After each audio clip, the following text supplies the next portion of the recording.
नमस्कार, NB news देख रहे हैं आप और मैं हूं आपके साथ मुस्कान। स्वागत है आप सभी का एनबी न्यूज के स्पेशल बुलेटिन में।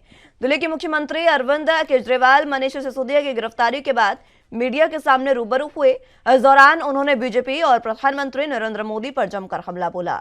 उन्होंने कहा कि हमारे दो सबसे अच्छे मित्रों को गिरफ्तार कर लिया गया है। सीएम केजरीवाल ने कहा कि प्रधानमंत्री मोदी दिल्ली में हो रहे अच्छे कार्यों को रोकना चाहते हैं। आबकारी नीति का मामला तो सिर्फ एक बहाना है। सीएम केजरीवाल ने आगे कहा कि मेरी हजारों लोगों से बात हुई है, जनता से भारी रोष जनता में समय है। इतना ही नहीं, जनता खुद पूछ रही है कि आखिर बीजेपी वाले ये क्या कर रहे हैं, जिसको मर्जी जेल में डाल देते हैं। आम आदमी पार्टी को ये रोकना चाहते हैं। जब से पंजाब जीते हैं इनसे बर्दाश्त तो नहीं हो रहा। आम आदमी पार्टी आंधी है, ये अब रुकने वाली नहीं है। आम आदमी पार्टी का वक्त आ गया है। हम डोर टू डोर कैंपेन चलाएंगे। एक जमाने में इंदिरा ने अति की थी, अब प्रधानमंत्री भी अति कर रहे हैं। ऊपर वाला अपनी झाड़ू चलाएगा।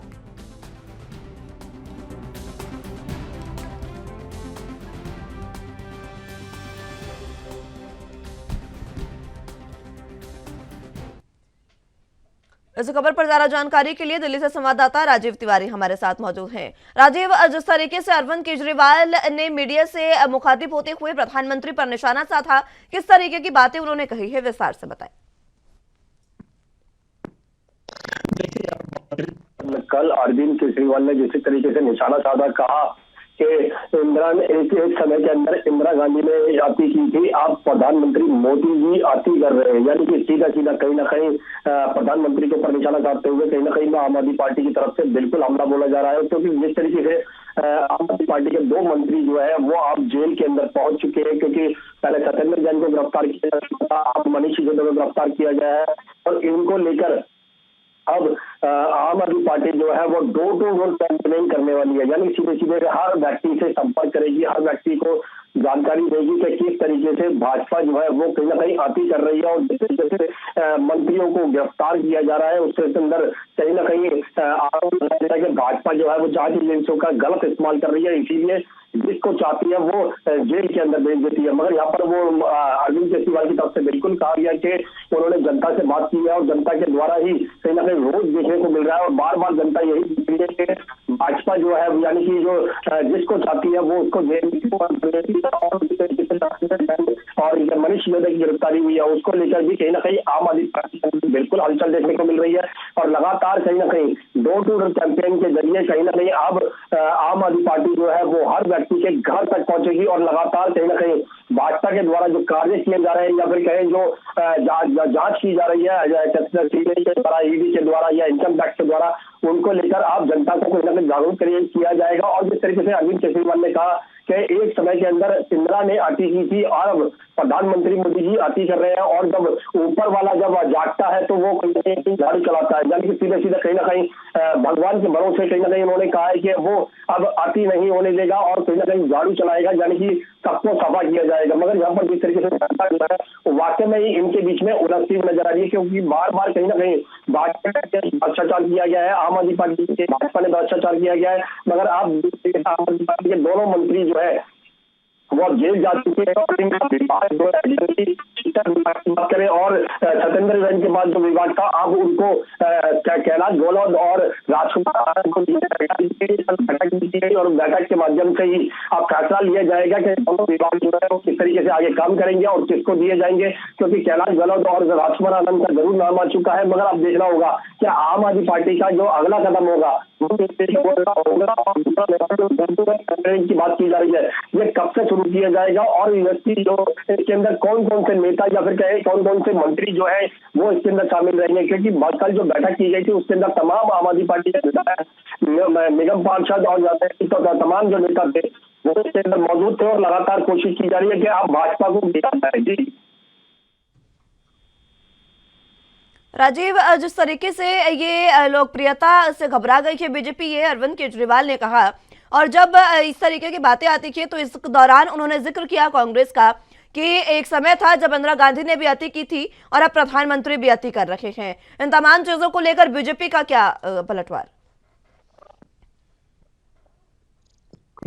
देखिए तो जिस तरीके से अरविंद केजरीवाल की तरफ से कहा गया कि आम आदमी पार्टी जो है वो अपना मौजूद बढ़ा रही है और लगातार जिस तरीके से पंजाब के अंदर जीत हासिल की गई है, तो कहीं ना कहीं इनको हमारी जीत जो है वो बर्दाश्त नहीं हो रही है, इसीलिए कहीं ना कहीं आम आदमी पार्टी को तोड़ने के लिए गिरफ्तारी की जा रही है। दूसरा ये इस समय कांग्रेस की सरकार थी कहीं ना कहीं केंद्र के अंदर, उस समय भी कहीं ना कहीं इंदिरा के द्वारा कहीं ना कहीं ये कहा गया था कि अति उनके द्वारा भी कहीं ना कहीं इसी तरीके के कार्य किए गए थे। और आप प्रधानमंत्री मोदी जी कार्य कर रहे हैं, लगातार जिसको चाहते हैं उसको जेल में बंद कर देते हैं। और इसके लिए अब कहीं ना कहीं जनता का सहारा लिया जाएगा, जनता को जागरूक किया जाएगा, जनता के द्वारा कहीं ना कहीं ये बताया जाएगा आम आदमी पार्टी के द्वारा कि भाजपा जो है वो कहीं ना कहीं अति कर रही है और जिस तरीके से जिसको चाहती है उसको कहीं ना कहीं गिरफ्तार कर लेती है। मगर जिस तरीके से आबकारी नीति को लेकर मनीष सिसोदिया की गिरफ्तारी हुई है, उसको लेकर कहीं ना कहीं आम आदमी पार्टी के अंदर बिल्कुल हलचल देखने को मिल रही है और लगातार कहीं ना कहीं भाजपा के ऊपर पलटवार किया जा रहा है। मगर भाजपा की तरफ से भी दिल्ली के सड़कों पर कहीं ना कहीं प्रदर्शन किया गया और यहाँ तक कि जन जागरण अभियान चलाया गया, जिसके अंदर प्रदर्शन के माध्यम से आम आदमी पार्टी के द्वारा जो गिरफ्तारी यानी कि आम आदमी पार्टी के नेताओं की गिरफ्तारी हुई है उसको लेकर भाजपा जो है सड़कों पर उतर चुकी है। भाजपा के द्वारा बिल्कुल कहा जा रहा है कि हम पहले ही कह रहे थे कि भ्रष्टाचार किया जा रहा है, घोटाला किया जा रहा है, शराब कर नीति के लेकर भी कहीं बड़ा घोटाला किया गया है। और आम आदमी पार्टी के जो मुखिया थे अरविंद केजरीवाल वो अपने मंत्रियों का इस्तीफा नहीं ले रहे थे और अब जाकर कहीं ना कहीं दोनों मंत्रियों के इस्तीफे लिए गए हैं और इसके बाद आम आदमी पार्टी के जो है वो कहीं ना कहीं बड़े घोटालों के अंदर जो है कल भाजपा की तरफ से बिल्कुल देखने को मिले और तमाम जो नेता थे वो सड़कों पर लगातार उतरते हुए नजर आ रहे थे। मगर लगातार कहीं ना कहीं भाजपा जो है वो आम आदमी पार्टी को गलत ठहरा रही है और आम आदमी पार्टी जो है वो भाजपा को गलत ठहरा रही है। मगर जनता जो है वो इन दोनों के बीच में कहीं ना कहीं पिसती नजर आ रही है। जनता को ये नहीं समझ में आ रहा है कि भाजपा झूठ बोल रही है या आम आदमी पार्टी झूठ बोल रही है। मगर कहीं ना कहीं जनता को बिल्कुल लग रहा है कि उनके बीच में जो विकास कार्य किए जा रहे थे, चाहे वो स्कूलों को लेकर हो या फिर कहे सड़कों को बेहतर करने की बात की हुई हो या फिर कहीं ना कहीं और सुविधाएं देने की बात की हुई, मोहल्ला क्लिनिक खोला गया हो, उसको लेकर भी कहीं ना कहीं आम आदमी पार्टी की तरफ जनता का रुझान जो है वो सबसे ज्यादा झुकता हुआ नजर आ रहा है। जी राजीव, जिस तरीके से कल केजरीवाल की कैबिनेट की बैठक भी केजरीवाल ने ली, उसमें कई आगे की रणनीति भी बनाई गई।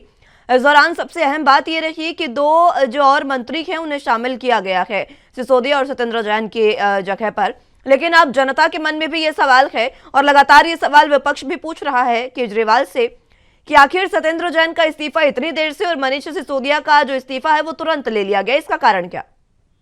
देखिए बिल्कुल यहाँ पर बात करें सत्येंद्र जैन बार-बार नहीं दिए जा रहा है बचाने के माध्यम नहीं, लगातार जैसे मीनाक्षी लेखी की बात करें तमाम नेताओं की तरफ से बिल्कुल कहा जा रहा था कि सत्येंद्र जैन जो है वो जेल के अंदर मजाक चला रहे हैं, लगातार उनकी वीडियो वायरल भी हो रही थी और इस तरीके की जो कहा जा रहा था उनका इस्तीफा नहीं लिया जा रहा बल्कि मैं जेल के अंदर बैठ के कहीं ना कहीं आराम फरमा रहे हैं। इस तरीके के जो भाजपा की तरफ से आरोप जरूर लगाए गए थे, मगर उस समय भी आम आदमी पार्टी की तरफ से इस्तीफा नहीं लिया गया था। मगर जैसे ही मनीष सिसोदिया की गिरफ्तारी होती है और उसके तुरंत बाद ही उनका इस्तीफा आ जाता है, तो कहीं ना कहीं आम आदमी पार्टी की तरफ से बिल्कुल कहा जा रहा है कि सत्येंद्र जैन ने भी कुछ नहीं किया था और मनीष सिसोदिया में भी कोई घोटाला नहीं किया गया है। सिर्फ जो दबाव बन रहा था या फिर कहे जनता को दिखाने के लिए कि उन्होंने कुछ नहीं करा है और वो ईमानदार है, इसीलिए उन्होंने इस्तीफा दिया है। और जैसे ही इस्तीफा दिया है अरविंद केजरीवाल ने उसे स्वीकार भी किया, उनकी जगह पर अब मंत्रिमंडल के अंदर कैलाश गहलोत और राजकुमार आनंद को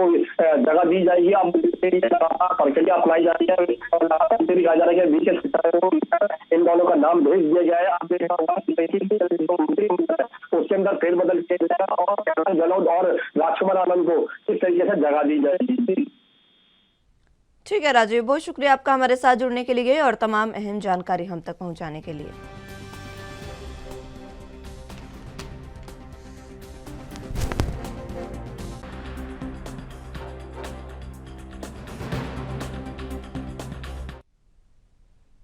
उत्तर प्रदेश के 3 करोड़ बिजली उपभोक्ताओं को फिर से महंगी बिजली का झटका लगने वाला है।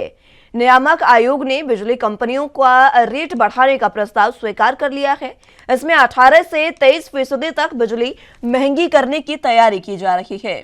अब इस पर उपभोक्ताओं से आपत्तियां और सुझाव मांगा जाएगा। उसके बाद अप्रैल से इस पर सुनवाई होगी। उसके बाद नई दर घोषित की जाएगी। अगर इस प्रस्ताव को स्वीकार कर लिया गया तो उत्तर प्रदेश में बिजली दर 23% तक बढ़ सकती है। कंपनियों ने इस प्रस्ताव के खिलाफ उत्तर प्रदेश राज्य विद्युत उपभोक्ता परिषद ने भी मोर्चा खोल दिया है। परिषद के अध्यक्ष अवधेश वर्मा का ये साफ कहना है कि दर कम होनी चाहिए। उन्होंने बताया कि वो पिछले कई साल से ये लड़ाई लड़ रहे हैं कि उपभोक्ताओं का सरप्लस पैसा विभाग के पास पड़ा है। मौजूदा समय ये अमाउंट करीब 25,000 करोड़ रुपए से ज्यादा है। ऐसे में उस पैसे का इस्तेमाल कर लगातार 5 साल तक बिजली दरों में 7% की कटौती की जा सकती है।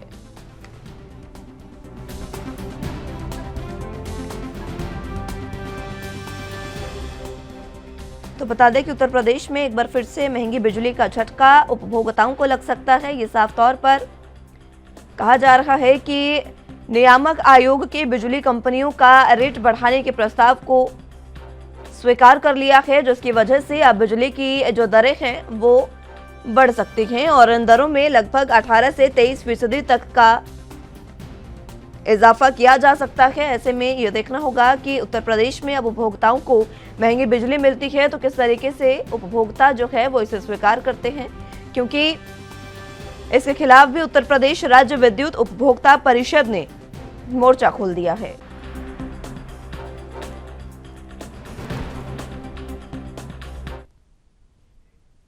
इस खबर पर ज्यादा जानकारी के लिए लखनऊ से संवाददाता जितेंद्र चौहान हमारे साथ मौजूद हैं। जितेंद्र, जिस तरीके से उत्तर प्रदेश में बिजली जो है वो लगातार अब महंगी होने जा रही है, 23% तक की बढ़ोतरी कहा जा रहा है कि कंपनियां कर सकती है दरों में।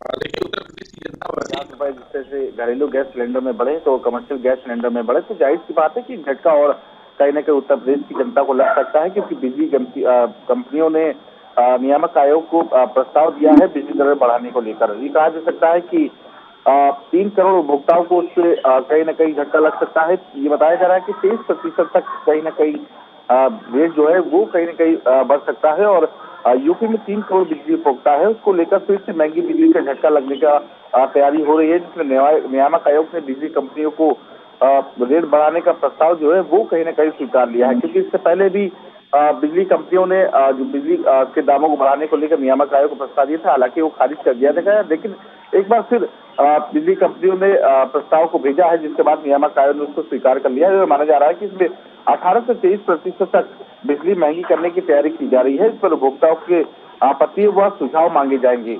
इसके बाद अप्रैल से इस सुनवाई होगी, जिसके बाद कई नई दर जो है वो कहीं न कहीं घोषित की जाती है और इस पर प्रस्ताव को स्वीकार कर लिया गया है, तो यूपी में बिजली की दर लगभग 18 से 23% तक बढ़ सकते हैं।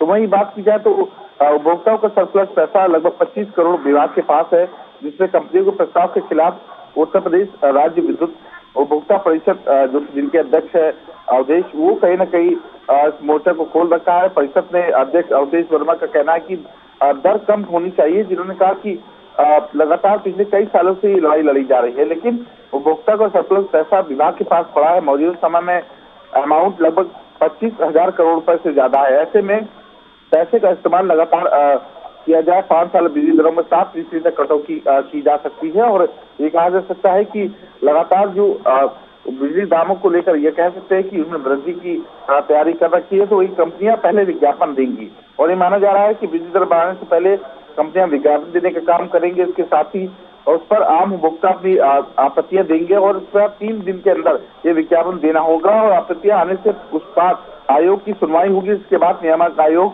आखिरी फैसला देने का काम करेगा और अगर पिछले साल से आयोग की बढ़ोतरी के प्रस्ताव खारिज कर दिया था, इसके अलावा कुछ सेक्टर में बिजली दर कम भी हुए थे, जिससे में ऐसे में बढ़ोतरी का प्रस्ताव कंपनी ने एक बार फिर दे दिया है। तो ये कहा जा सकता है कि लगभग उपभोक्ताओं उद्योगों की बिजली लगभग 16% तक बढ़ोतरी की जा सकती है, जिससे नियामक आयोग लगातार उत्तर प्रदेश में बिजली की दरों को बढ़ाने का जो ये कह सकता है कि आमादा है और लगातार वो नियामक आयोग को प्रस्ताव बिजली कंपनियां देने का काम कर रही है। हालांकि नियामक आयोग ने स्वीकार कर दिया है, लेकिन इसके लिए लड़ाई भी लड़ रही है।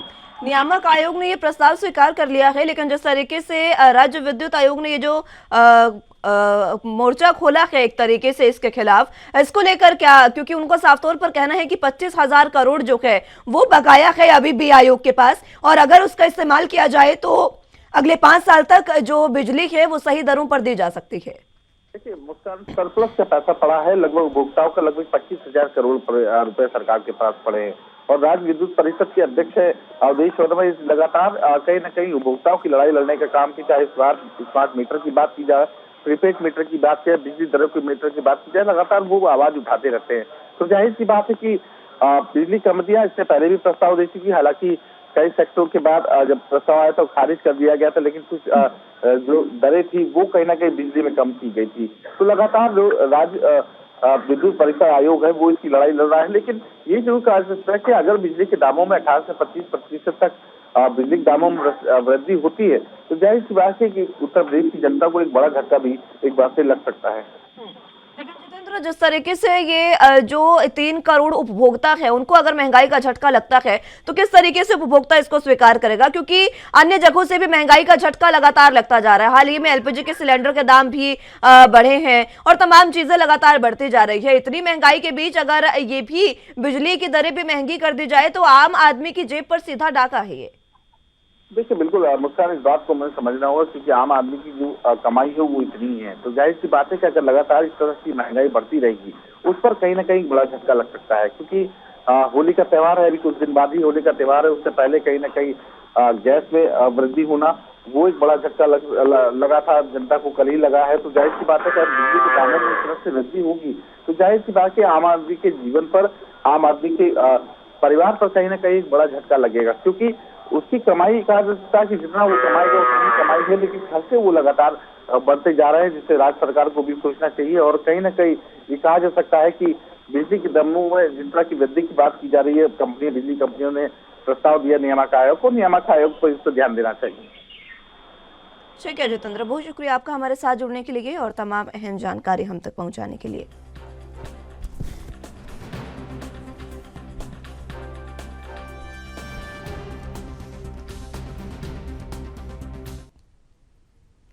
बुलेटिन में फिलहाल वक्त एक छोटे से ब्रेक का है, फौरन हाजिर होंगे।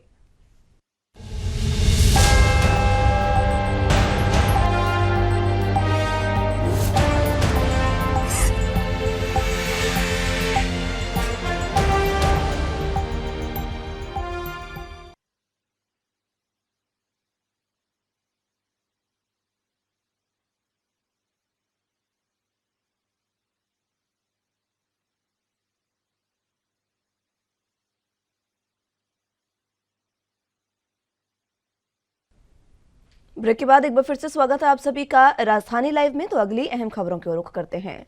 पंजाब के मुख्यमंत्री भगवंत मान की तरफ से राज्य निवासियों को सस्ती दरों पर रेत की सप्लाई की वचनबद्धता पर पहरा देते हुए खनन विभाग की तरफ से आम लोगों के लिए शुरू की गई सार्वजनिक खदानों की संख्या 15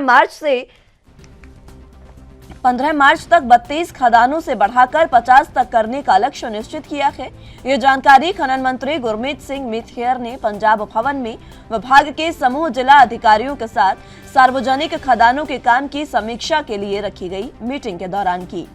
मीटिंग के दौरान ये बताया गया कि मुख्यमंत्री की तरफ से 6 फरवरी को सार्वजनिक खदानों से लोगों को 5 रुपये 50 पैसे प्रति क्यूबिक फुट रेत की सप्लाई देने के उद्घाटन के बाद 3 हफ्तों के छोटे समय के दौरान आम लोगों ने अब तक 19,516 ट्रॉलियों के द्वारा 1,99,991.67 मीट्रिक टन रेत इस्तेमाल की है। लोगों की तरफ से जहां भरपूर समर्थन मिला है, वहीं स्थानीय श्रमिकों को भी काम मिला है। ऐसे में इससे बहुत से नौजवानों को प्रत्यक्ष और परोक्ष तौर पर रोजगार मिला है।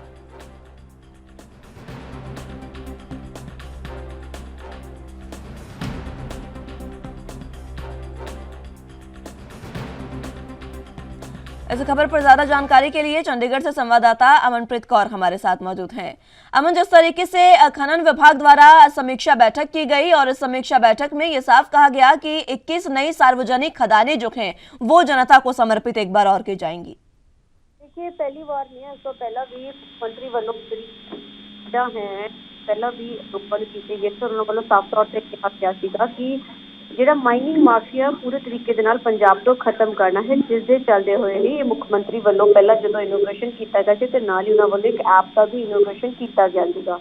ਉਸ ਤੋਂ ਬਾਅਦ ਹੁਣ ਮੀਤ ਹੇਅਰ ਵੱਲੋਂ ਜਿਹੜਾ ਕਿ ਟੀਚਾ ਰੱਖਿਆ ਗਿਆ ਹੈ ਕਿ 15 ਮਾਰਚ ਤੱਕ ਕੁੱਲ 50 ਜਿਹੜੀਆਂ ਖੱਡਾਂ ਨੇ ਉਹ ਲੋਕਾਂ ਨੂੰ ਦੇਣੀਆਂ, ਤਾਂ ਕਿ ਜਿਹੜਾ ਇੱਕ ਰੇਤ ਮਾਫੀਆ ਪੰਜਾਬ ਦੇ ਵਿੱਚ ਹਮੇਸ਼ਾ ਰਿਹਾ ਹੈ, ਜਿਸ ਨੂੰ ਲੈ ਕੇ ਸਰਕਾਰਾਂ ਦੇ ਵਿੱਚ ਅਕਸਰ ਜਿਹੜੀ ਕਿ ਉਹ ਚੀਜ਼ਾਂ ਹੁੰਦੀਆਂ ਨੇ, ਜਿੱਥੇ ਚੱਲਦੇ ਹੋਏ ਹੀ ਇਹ ਚੀਜ਼ਾਂ ਹਮੇਸ਼ਾ ਹੀ ਸਵਾਲਾਂ ਦੇ ਨਿਸ਼ਾਨ ਦੇ ਵਿੱਚ ਖੜੇ ਨੇ। ਔਰ ਸਰਕਾਰਾਂ ਵੀ ਬਦਲਦੀਆਂ ਰਹੀਆਂ, ਲੇਕਿਨ ਹਮੇਸ਼ਾ ਹੀ ਇਹੀ ਗੱਲ ਜਿਹੜੀ ਆਖਦੇ ਰਹੇ ਨੇ ਉਹ ਕਿ ਇਹ ਖੱਡਾਂ ਰੇਤ ਦੀਆਂ ਇਸ ਤਰੀਕੇ ਦੀ ਨਹੀਂ ਹੋਣੀਆਂ ਚਾਹੀਦੀਆਂ ਹਨ।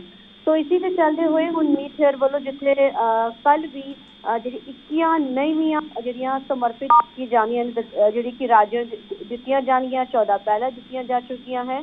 और उन्होंने ये भी कहा इस दे नाल जिहड़ा कि एक खनन माफिया सीगा, यानी कि जिहड़ा रेत माफिया सी खत्म होएगा। अक्सर जो सरकारां की सरकार की जिहड़ा पूरा शिक्षा यही है कि किसी भी तरीके का कोई सवालिया निशान उन्होंने ऊपर ना खड़ा होवे, जिससे चलते हुए ही सरकार वालों जी की मुहिम शुरू की गई और सरकार ने वादा किया कि वो सारिया चीज़ां करते रहेंगे।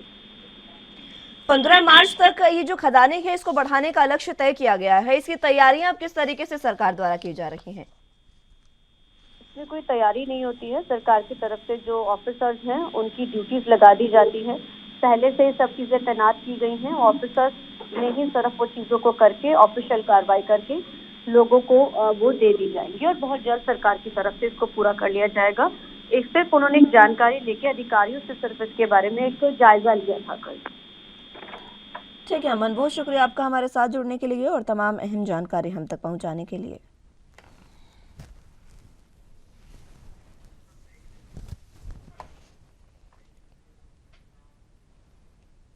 बुलेटिन में फिलहाल वक्त एक छोटे से ब्रेक का है, फौरन हाजिर होंगे।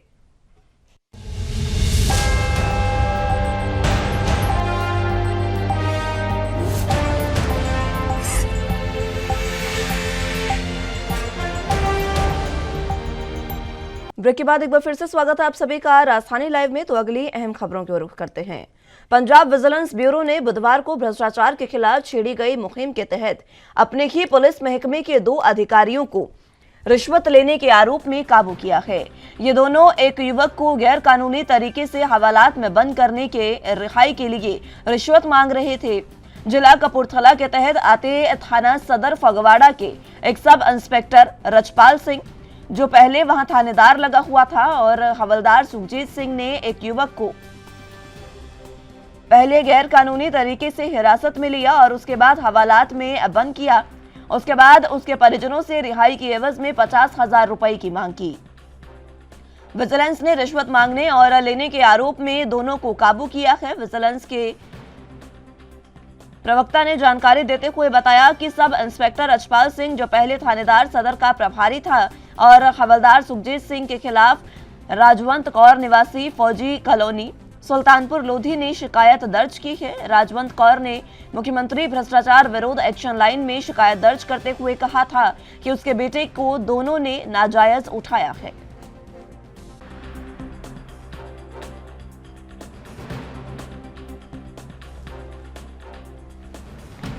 इस खबर पर ज्यादा जानकारी के लिए चंडीगढ़ से संवाददाता अमित सेठी हमारे साथ मौजूद हैं। अमित, जिस तरीके से पंजाब में विजिलेंस ब्यूरो जो है वो लगातार कार्रवाई कर रहा है और अलग अलग तरीके से ये कार्रवाई जारी है, इस बीच अब अपने ही अधिकारियों पर भी कार्रवाई करता विजिलेंस ब्यूरो नजर आया। जी बिल्कुल, जिस तरह से पंजाब में पिछले लंबे अरसे से देखने को मिल रहा है कि पंजाब ब्यूरो जो है, विजिलेंस ब्यूरो जो है वो हरकत में है। तो एक कल का जो है वाकया सामने आया है कि एक सब इंस्पेक्टर जो है रिशपाल सिंह बताए जा रहे हैं, जिन्होंने 50,000 रुपए की रिश्वत की जो है डिमांड की थी। उस मामले में जो है विजिलेंस ब्यूरो ने जो है एक कांस्टेबल और एक सब इंस्पेक्टर को जो है गिरफ्तार किया है। और ये एक कोई वहां का कोई एक मामला था जिसमें नाजायज जो है एक युवक को जो है फंसाया जा रहा था। जी, जिस तरीके से इन्हें गिरफ्तार किया गया है, इसके बाद किस तरीके की कार्रवाई यहाँ विजिलेंस की ब्यूरो करते नजर आई? जी बिल्कुल, इनके विजिलेंस ब्यूरो के पास जो है एक शिकायत आई थी। तो जिस दरम्यान जब वो पैसे जो है जब पुलिस कर्मी को देने लगे, तो उस समय जो है विजिलेंस विभाग ने जो है उन्हें उठा लिया। क्या इन दोनों से पूछताछ में कोई अन्य अहम खुलासे हुए हैं? जी, अभी ये इन्वेस्टिगेशन का विषय है, इस पे कहना कुछ सही नहीं होगा, मगर इन्वेस्टिगेशन अभी जो है ये जारी है। उठा लिया इनको, जैसे गिरफ्तार कर लिया है, तो अब आगे की जो कार्रवाई है वो देखनी होगी। जिस शख्स को नाजायज उठाया गया था, क्या उसको छोड़ दिया गया है? विजिलेंस द्वारा उसको छुड़वाया गया क्या? जी बिल्कुल, उनको जो है इस समय जो है छोड़ दिया गया है। और अभी जो ये दोनों जो इंस्पेक्टर और जो कांस्टेबल हैं वो विजिलेंस की गिरफ्त में हैं। ठीक है, बहुत शुक्रिया आपका हमारे साथ जुड़ने के लिए और तमाम अहम जानकारी हम तक पहुंचाने के लिए।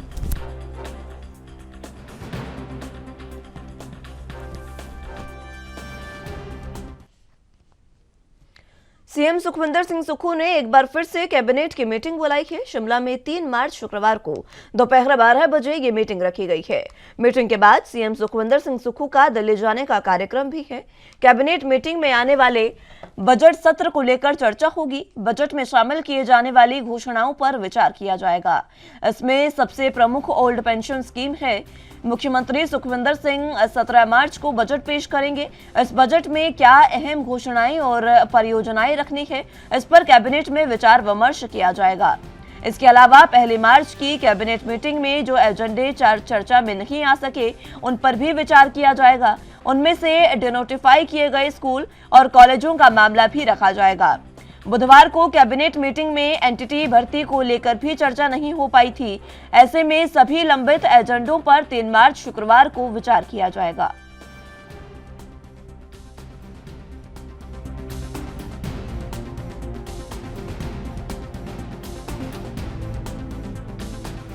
इस खबर पर ज्यादा जानकारी के लिए हिमाचल प्रदेश से ब्यूरो चीफ टीना ठाकुर हमारे साथ मौजूद हैं। टीना जी, जिस तरीके से बजट को लेकर चर्चा और अन्य मसलों पर, अन्य एजेंडों पर चर्चा के लिए लगातार कैबिनेट की बैठक की जा रही है। अभी कल ही कैबिनेट की बैठक हुई थी, एक बार फिर से सीएम सुक्खू ने कैबिनेट की बैठक 3 मार्च को बुलाई है। जी बिल्कुल, क्योंकि कल एक बहुत जो मुद्दे कुछ मसले थे, माना जा रहा था कि उन पर भी चर्चा कैबिनेट में होगी, लेकिन वो संभव नहीं था, नहीं हुआ। तो अभी जो चौथी जो कैबिनेट है, एक दिन छोड़ के फिर बुला लेगी। आप देखिए कि एक दिन के ही गैप में दूसरी ये कैबिनेट है और इसमें जो है जो मेन जो ओपीएस है, ओपीएस में जो एसओपी बननी है उस पर फाइनल किया जाना है चर्चा के बाद। और 17 मार्च का जो मार्च में जो बजट अभिभाषण पढ़ना है सीएम ने उसके ऊपर चर्चा होनी है। और जो शिक्षण संस्थान आते ही बंद कर दिए थे कांग्रेस सरकार ने, उस पर भी यहाँ पे स्कूल कॉलेज है 380, उस पर फैसला होना है कि उनमें से किसको खुला रखना है, किसको नहीं खुला रखना है, कैसे अगर बच्चों को बंद करना है तो बच्चों को कैसे मर्ज किया जाना है, अगर खुला रखना है तो वहाँ पे अध्यापकों की किस तरह से फैसिलिटीज देनी है, ये सब चीजें हैं। और एनटीटी भर्ती, क्योंकि बहुत लंबे समय से प्रदेश में एनटीटी भर्ती नहीं हो पाई है, ऐसे में स्कूलों में 380 स्कूलों है, वहाँ पे बच्चों को पढ़ाने के लिए टीचर्स ही नहीं है। और लंबे समय से इसकी मांग भी चल रही है कि एनटीटी की जो भर्ती है वो हो, तो उसको लेके भी निर्णय हो सकता है कैबिनेट में।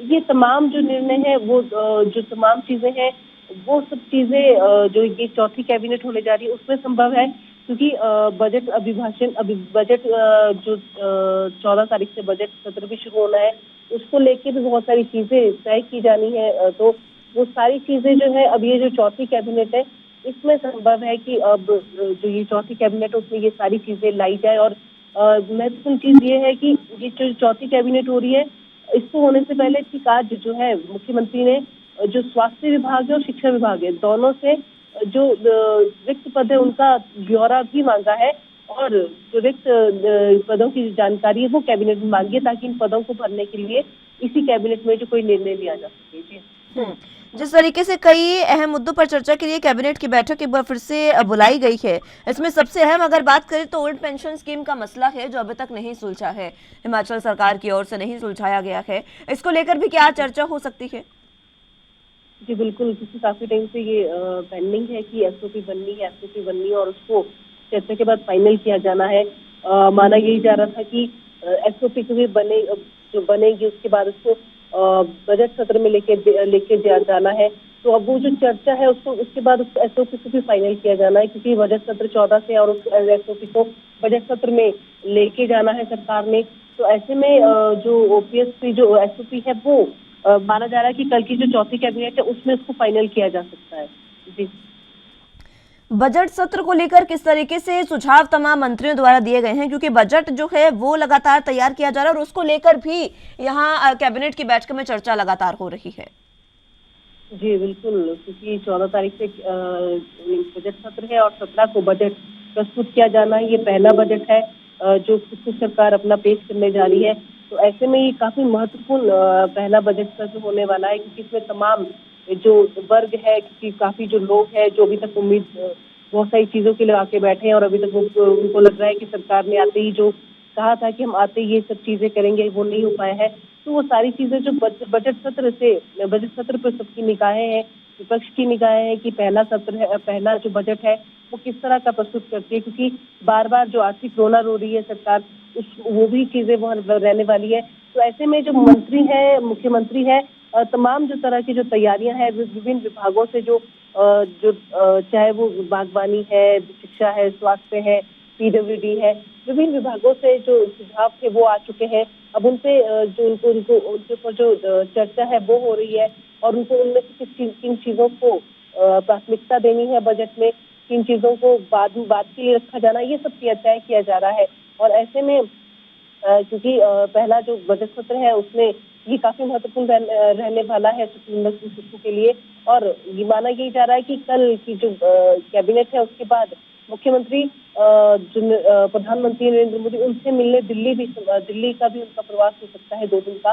तो ऐसे में अपना जो पहला सत्र है उसको लेके कोई कमी सुखविंदर सिंह सुक्खू नहीं रखना चाहते हैं। जी, जिस तरीके से ये पहला बजट सुक्खू सरकार का है, इसमें आम जनता को भी इस बजट से काफी उम्मीदें हैं, क्योंकि पहला बजट जब सरकार बनी थी, चुनाव समय था, उस समय कई अहम वायदे किए गए थे। महिलाओं को जिस तरीके से मंथली जो है कुछ राशि देने की बात कही गई थी, ये तमाम बातें जो है वो बजट में होंगी या नहीं, इस पर भी जनता की नजर रहने वाली है। जी बिल्कुल, क्योंकि महिलाओं को 1500 देने की बात की गई थी। इसके अलावा रोजगार की बात की गई थी कि 1 लाख रोजगार 1 साल में दिया जाएगा। इसके अलावा जो महंगाई को कम करने के लिए, नियंत्रित करने के लिए सरकार ने कदम उठाने की बात की थी।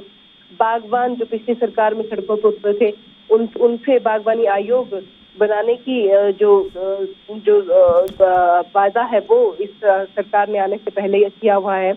तो ऐसे में तमाम जो चीजें हैं, क्योंकि ये जो छोटी छोटी चीजें हैं जिनको लेके कांग्रेस सत्ता में आई थी और चीजें छोटी थी लेकिन बातें बहुत बड़ी थी, तो उसको लेके जो तमाम जो चाहे महिलाएं हैं, चाहे युवा है, छात्र जो लोग हैं, वो सारी जो है सरकार पे नजर रखे हुए हैं कि कब वो अपने वादे पूरे करते हैं और किस तरह से ये वादे पूरे करते हैं। और विपक्ष इस चीज पर नजर रखते हैं कि आर्थिक रोना रोने के बावजूद सरकार ये सब जो वादे जो उन्होंने कर रखे हैं वो कैसे पूरा करेगी इन सब चीजों को। जी ठीक है टीना जी, बहुत शुक्रिया आपका हमारे साथ जुड़ने के लिए और तमाम अहम जानकारी हम तक पहुंचाने के लिए।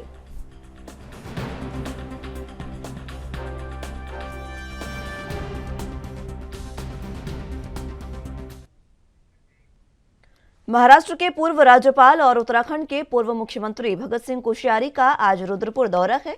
उनके आगमन के लिए प्रशासन द्वारा तैयारियां पूरी कर ली गई हैं। कोश्यारी के रुद्रपुर पहुंचने पर बाइक रैली के माध्यम से उनका भव्य स्वागत भी किया जाएगा, जिसके बाद कोश्यारी कार्यकर्ताओं से भेंट और स्वागत कार्यक्रम में शामिल होंगे। यहां पर कई अहम मुद्दों पर चर्चा होगी। कार्यकर्ताओं से जिस तरीके से भगत सिंह कोश्यारी भेंट करेंगे, इस दौरान वो आने वाले लोकसभा चुनावों को लेकर भी मूल मंत्र जो है वो कार्यकर्ताओं को दे सकते हैं और कार्यकर्ताओं में जान फूंक सकते हैं।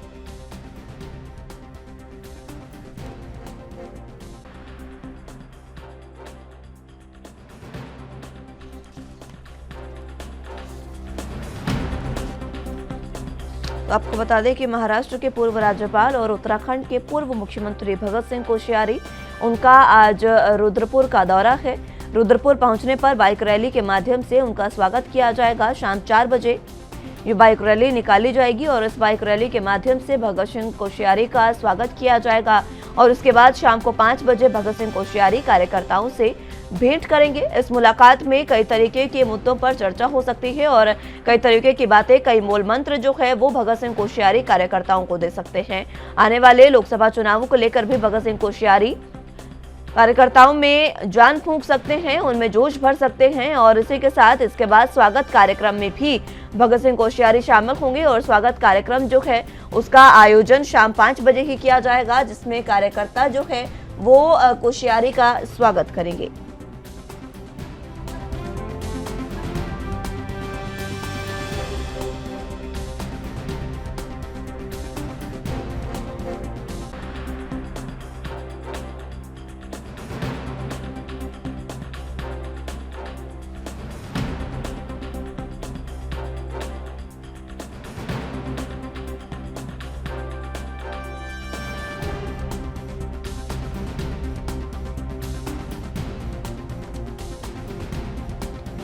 इस खबर पर ज्यादा जानकारी के लिए संवाददाता अमित चौधरी हमारे साथ मौजूद हैं।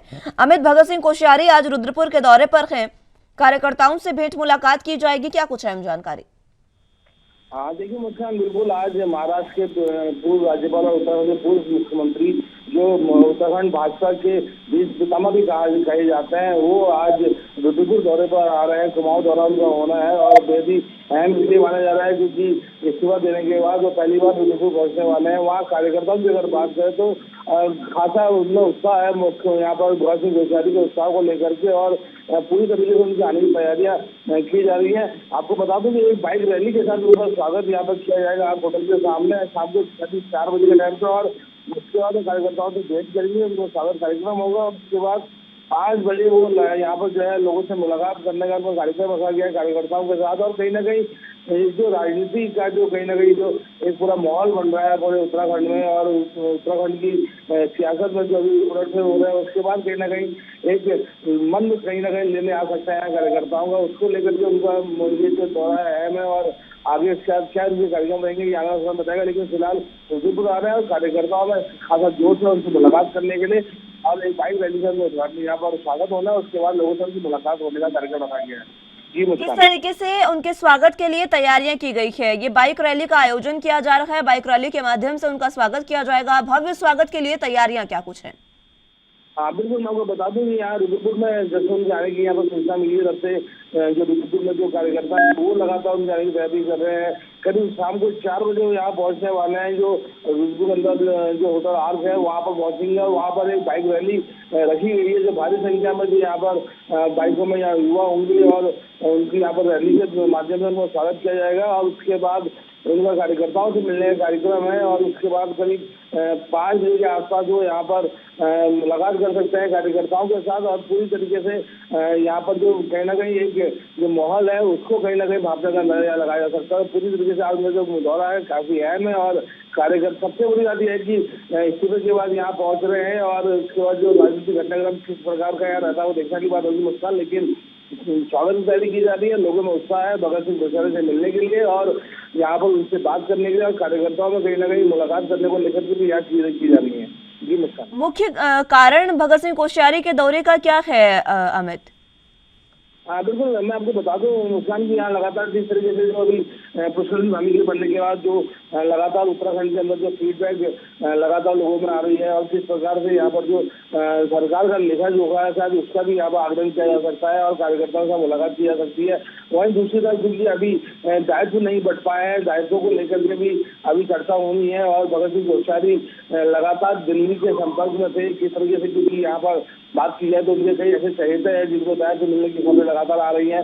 तो उनमें यहाँ पर क्या यहाँ पर राय मशवरा हो सकता है, रुद्रपुर में ऐसे कौन से चेहरे जो दायित्व की होड़ में है, और कहीं ना कहीं इन सभी चीजों का और कार्यकर्ताओं के मन में क्या बातें हैं दायित्व को लेकर के, क्योंकि अभी निकाय चुनाव आने हैं, लोकसभा चुनाव आने हैं, और कार्यकर्ताओं में जोश किस प्रकार से भरा जाए, किस प्रकार से आगे रणनीति की जाए, ये सभी बातों का हो सकता है। इन सभी बातों का मेलजोल करने के लिए कहीं ना कहीं वो यहाँ पहुंच रहे हैं, और कार्यकर्ताओं का मन भापने का कहीं ना कहीं उनका अंदर यहाँ पर उनका विचार है, उसको लेकर के उनका यहाँ पर दौरा है। क्योंकि पुष्कर सिंह धामी लगातार प्रदेश में भ्रमण कर रहे हैं, लोगों से मुलाकात कर रहे हैं, उनकी फीडबैक क्या है और कार्यकर्ताओं में उनके लेकर क्या विचार है यहाँ पर, वो कहीं ना कहीं इस चीजों का आकलन यहाँ पर किया जा सकता है। अमित, एक बात ये भी है जिस तरीके से आगामी लोकसभा चुनाव जो है वो काफी नजदीक है, एक साल का समय शेष रह गया है, क्या उसको लेकर भी यहाँ पर कार्यकर्ताओं को मूल मंत्र दे सकते हैं, कार्यकर्ताओं में जान फूंक सकते हैं कोश्यारी? बिल्कुल बिल्कुल मुस्कान, मैं आपको बता दूं कि जिस तरीके से भगत सिंह कोश्यारी की अगर बात करें तो बेहद ही वरिष्ठ माने जाते हैं भाजपा के, यहाँ पर चेहरे हैं, बीस पितामह की उपाधि उनको मिली है भाजपा संगठन की तरफ से, और कई बार ऐसे मुद्दे आते हैं कि संकट से कई बार भाजपा को कई बार उन्होंने निकाला है। तो अगर यहाँ पर पहुंच रहे हैं तो एक बड़ा उद्देश्य उनका यहाँ पर है, क्योंकि इस बार दर्जा मंत्रियों को लेकर के भी यहाँ पर जो शुरुआत तेज हो चुकी है भगत सिंह कोश्यारी के आने के बाद से, और लोकसभा चुनाव भी नजदीक है। भगत सिंह कोश्यारी लगातार यहाँ पहुंच रहे हैं। पूर्व में यहाँ पर नैनीताल और यहाँ पर जो नैनीताल और यहाँ पर जो उधमसिंह नगर के लोकसभा क्षेत्र के वो सांसद भी रह चुके हैं, यहाँ के लोगों को जानते हैं, पहचानते हैं। और आगे किस प्रकार की रणनीति, क्या यहाँ पर जो प्रत्याशी हो सकता है, किस प्रकार से चीजें हो सकती है, वो सब बातों का आकलन यहाँ पर हो सकता है मुस्कान। क्योंकि लगातार यहाँ पर जो अगर बीजेपी सरकार की बात करें तो लगातार कार्य किया जा रहा है। मुख्यमंत्री भूपेंद्र धामी की तरफ से उत्तराखंड को लगातार एक नई अग्रणी प्रदेश बनाने की पहल यहाँ पर की जा रही है और उसी बीच भगत सिंह कोश्यारी यहाँ पहुंच रहे हैं, तो एक बड़ा यहाँ पर कारण हो सकता है। और साथ ही कार्यकर्ताओं के मन में क्या बात है, क्या यहाँ पर चल रहा है, किस प्रकार से आगे चीजें होनी है, उन सभी बातों का भी लिखा जगह हो सकता है मुस्कान। तो मैं अहम यहाँ पर उनका यहाँ पर दौरा है और उस बीच कार्यकर्ताओं में खुशी है और भव्य स्वागत की तैयारी लगातार की जा रही है। शाम के करीब 4 बजे यहाँ पहुंची और उसके बाद कहीं ना कहीं भगत सिंह कोश्यारी का भव्य स्वागत यहाँ देखने को मिलेगा। कार्यकर्ताओं से मुलाकात के बाद स्वागत कार्यक्रम का कुछ आयोजन किया गया है जिसमें कोश्यारी शामिल होने जा रहे हैं। ये स्वागत कार्यक्रम में किस तरीके से अहम? हाँ बिल्कुल, आपको बता दूं कि यहाँ पर स्थानीय होटल में यहाँ पर कार्यक्रम का रखा गया। पहले बाइक रैली के साथ उनका स्वागत किया जाएगा। जब यहाँ रुद्रपुर पहुंचेंगे उसके बाद कार्यकर्ताओं के साथ मुलाकात की जाएगी। तमाम बड़े चेहरे उधमसिंह नगर के यहाँ पर होने वाले हैं। तो कैबिनेट मंत्री है सौरभ बोगड़ा, वो यहाँ पर मौजूद रहने वाले हैं और कई ऐसे चेहरे संगठन के जो यहाँ पर लगातार जो सक्रियता बनाए रहते हैं और कई प्रकार से आगे जो कई दायित्वों की होल में भी है वो यहाँ मौजूद रह सकते हैं। एक भव्य स्वागत उनका किया जाएगा यहाँ पर स्थानीय होटल के अंदर और उसके बाद कार्यकर्ताओं से मुलाकात की जाएगी और एक कार्यक्रम को भव्यता दिखाने के लिए यहाँ पर लगातार तैयारी की जा रही है। उसको लेकर के भगत सिंह कोश्यारी के स्वागत को लेकर के अब वो इनके यहाँ पहुंचने के बेसब्री से इंतजार किया जा रहा है। उसके बाद जो घटनाक्रम रहेगा मुस्कान वो हम सब लोगों के बीच में आने वाला है। ठीक है अमित, बहुत शुक्रिया आपका हमारे साथ जुड़ने के लिए और तमाम अहम जानकारी हम तक पहुंचाने के लिए।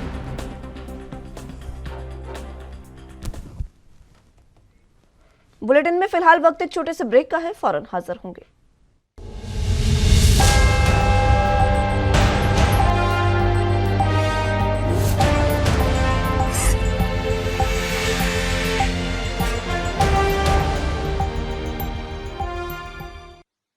ब्रेक के बाद एक बार फिर से स्वागत है आप सभी का। तो अगली अहम खबरों की ओर रुख करते हैं।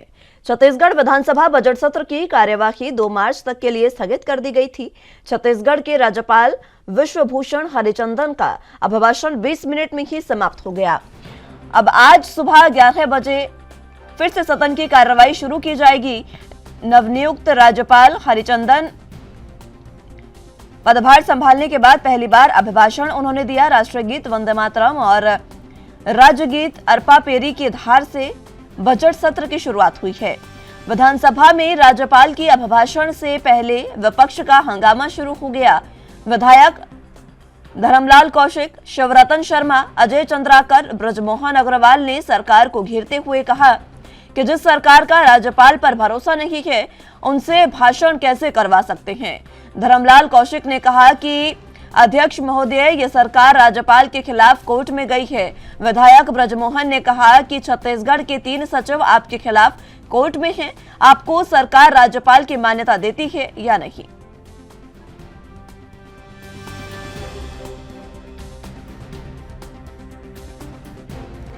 इस खबर पर ज्यादा जानकारी के लिए रायपुर से संवाददाता जादास मानिकपुरी हमारे साथ मौजूद हैं। जादास, जिस तरीके से बजट सत्र का आज दूसरा दिन है, आज 11 बजे कार्यवाही की शुरुआत होगी, लेकिन उससे पहले पहला दिन जो है वो हंगामेदार रहा। पहले दिन में राज्यपाल ने अभिभाषण ही हंगामे के दौरान दिया है, क्या कुछ अहम जानकारी? जी बिल्कुल, बजट जो है छत्तीसगढ़ में बजट सत्र जो है उसमें बजट भाषण से पहले ही नियम बताते हुए चरणदास महान जो स्पीकर है छत्तीसगढ़ विधानसभा के, उन्होंने कहा कि कुछ पॉइंट जो है राज्यपाल हिंदी और इंग्लिश में पढ़ेंगे और वही कुछ पॉइंट को पढ़ा हुआ माना जाएगा। इसके बाद जो है भाषण शुरू हुआ। राज्यपाल ने प्रदेश की सरकार की ओर से चलाए जा रहे राम वन गमन, आत्मानंद स्कूल और तुहर सरकार तुहर द्वार कार्यक्रम को कराया है। वही अगर देखा जाए तो इसमें प्रदेश के तमाम जो कांग्रेसी नेता वो एक साथ बैठे दिखे, जिसमें प्रमुख जो है अगर देखा जाए अभी जो चर्चा का विषय रहता है छत्तीसगढ़ में हमेशा वह मंत्री सिंहदेव है और सीएम है। सदन में अगर चरणदास महंत आगामी कार्यक्रमों की जानकारी दे रहे थे, इसी बीच जो है सिंहदेव अपनी सीट से उठकर जो है मुख्यमंत्री भूपेश बघेल के पास आकर बैठे और कुछ देर दोनों के बीच चर्चा होती रही। उसके बाद जो है सिंहदेव अपनी जगह पर जाकर बैठ गए और आपको बता दूं कि कल हुए पहली बार की सदन की कार्रवाई जो है इसकी जो नियम है, जो तकनीकी जो समस्याएं थी उसको भी खत्म करते हुए जो है इसकी जानकारी देते हुए ऐप के जरिए भी मिलेगी और जो विधानसभा की जो कार्रवाई है वो ऐप के जरिए भी मिलेगी। और कोरोना काल से जो बंद दर्शक गृह को जो है वो पूरी तरह से खोल दिया गया है। इससे पहले doctor speaker doctor Charandas Mahant की अध्यक्षता में विधानसभा समिति के समय कार्य मंत्रणा समिति की बैठक भी हुई। और बता दूं कि कल विधानसभा सत्र में 1 मार्च से 24 मार्च तक बजट सत्र की कार्रवाई रखी गई है, जिसमें कुल 14 बैठकें होंगी। 6 मार्च को जो है होली से ठीक पहले बजट पेश किया जाएगा और इसके बाद होली की छुट्टी रहेगी। अगर देखा जाए तो इसके बाद फिर से बजट सत्र की कार्रवाई चलेगी। और स्पीकर डॉक्टर चरणदास महंत ने बताया कि अब तक जो है 1730 प्रश्न आ चुके हैं और जिस पर 13 से 22 मार्च तक चर्चा होगी और 57 जो है ध्यान आकर्षण बिंदु भी आए हैं। जयदास, जिस तरीके से पहला दिन पूरा हंगामेदार रहा, क्या आज भी सदन में हंगामे के आसार हैं? क्योंकि विपक्ष जो है वो साफ कह रहा है कि कल ही ये बात कही कि राज्यपाल से अभिभाषण का कोई मतलब नहीं बनता जब राज्यपाल की सम्मान जो है वो सरकार नहीं करती है। तो हाँ जी, निश्चित ही अभी भाजपा जो है इन मुद्दों पर जो है हंगामे का असर रह सकता है। भाजपा जो है बजट सत्र को छोटा करने का सत्ता पक्ष पर आरोप लगा रही है। वही बता दूं कि इसके अलावा जो विपक्ष विधानसभा में पीएम आवास योजना, कानून व्यवस्था, नियमितीकरण जैसे तमाम जो मुद्दे कांग्रेसों पर कांग्रेस की सरकार को घेरने की कोशिश कर रहे हैं। और वही अगर देखा जाए तो इन मुद्दों पर जो हंगामेदार रहने के आसार भी लगाए जा रहे हैं कि जिस तरीके से जो माहौल इनके द्वारा जो अभी हाल ही में उत्पन्न हुए थे इस वजह से। और देखा जाए तो इसकी तैयारी के लिए आज जो है 7 बजे ही कल बीजेपी विधायक दल की बैठक रखी गई थी। तो कहा जा सकता है कि निश्चित ही आगे जो दिन है विधानसभा सत्र की वो हंगामेदार रहने की उम्मीद है। ठीक है जयदास, जिस तरीके से ये सत्र हंगामेदार रहने की उम्मीद है, इसमें सबसे अहम जो मुद्दा है विपक्ष का, बीजेपी का, वो क्या है? किन मुद्दों पर जो बीजेपी है वो सत्ता पक्ष को घेर रही है और सत्ता पक्ष ने किस तरीके की तैयारियां की है जवाब देने के लिए? हाँ जी, निश्चित ही अभी सबसे ज्यादा जो है छत्तीसगढ़ में देखा जा रहा है तो वह है पीएम आवास योजना। इसके लिए अभी बीजेपी ने हर ब्लॉक स्तर, हर जिला मुख्यालय, हर संभाग मुख्यालय में जो है प्रदर्शन भी किए और सरकार, कांग्रेस की सरकार के खिलाफ नारेबाजी करते हुए आरोप लगाए कि पीएम आवास योजना जो है इसको छत्तीसगढ़ सरकार रोक के रखी हुई है। और गरीबों को 16 लाख लगभग आंकड़ा बताते हुए बताया गया है कि 16 लाख गरीब परिवारों को भवन मकान नहीं मिल पाया है। तो यह जो है अभी सबसे बड़ा मुद्दा हो सकता है। और वही दूसरी चीज जो नियमितीकरण, जो संविदा कर्मचारी है, जो दैनिक वेतन कर्मचारी है, भोगी दैनिक वेतन कर्मचारी भोगी, उन पर भी उनके मामले पर भी जो सदन में जो विधानसभा सदन है वहाँ जो है हंगामेदार के आसार नजर आ रहे हैं। ठीक है जयदास, बहुत शुक्रिया आपका हमारे साथ जुड़ने के लिए और तमाम अहम जानकारी हम तक पहुंचाने के लिए।